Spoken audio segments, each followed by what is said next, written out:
Ê, ê, ê, ê, cùi nè.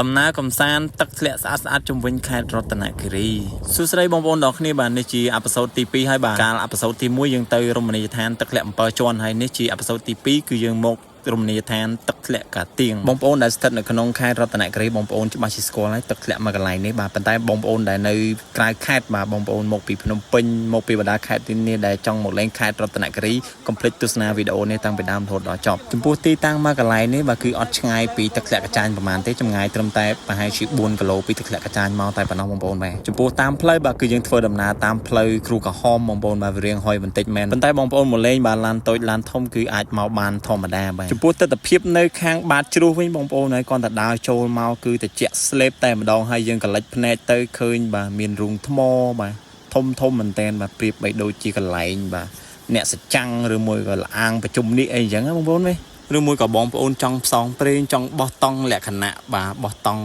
តាមតំបន់ទឹកធ្លាក់អីបងប្អូនអាចមកទីតាំងមកកន្លែងនេះបានបងប្អូនបាទឬមួយក៏បងប្អូនបាទធ្វើការនៅហត់បាទសម្រាប់ពីការងារបាទនាំគ្រួសារនាំមិត្តភ័ក្តិបាទមកក្រាកាទេលឬមួយក៏មកអង្គុយដាក់តុអង្គុយសប្បាយឈៀលញ៉ាំអីជាក់អង្គុយជួបជុំពុកម៉ែមិត្តភ័ក្តិស្រូបខ្យល់បរិសុទ្ធស្ដាប់សំឡេងទឹកហូរទឹកធ្លាក់បាទយើងអាំងសាច់អាំងមាន់បាទរួមជាមួយទឹកតឡាចត្រជាក់ទៀតមកបាទគឺអែមស្រែមមែនតើបាទទីតាំងមកកន្លែងនេះបាទខ្ញុំឲ្យ10លើ10តែម្ដងបាទកន្លែងហ្នឹងគឺអែមហ្មងនៅពេលដែលបងប្អូនបានមកហើយធានាថាបងប្អូននឹងស្រស់ស្រាយបាទទទួលបានអារម្មណ៍ល្អត្រឡប់ទៅផ្ទះវិញបាទបងប្អូនឃើញវីដេអូនេះហើយកុំអោមម្លងឲ្យបងប្អូនមកជួយ share វីដេអូនេះម្នាក់មួយទៅបាទដើម្បីឲ្យភ្ញៀវទេសចរគាត់បានមកលេងបាទនៅក្នុងខេត្តយើងកាន់តែច្រើនឡើងបាទអរគុណបងប្អូន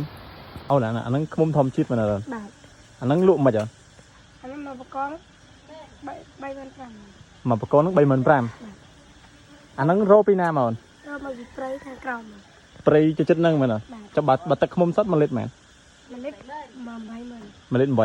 80000ធានាសុតធម្មជាតិមែនបាទអត់នេះស្ករទេអូនេះបងប្អូនទឹកឃុំសុតធម្មជាតិបងប្អូនអានេះនៅទាំងបកងបងប្អូនត្រូវការអាចតងមែន1លីត្រ80000រៀលធានាថាសុតផងរោពីព្រីផ្ទាល់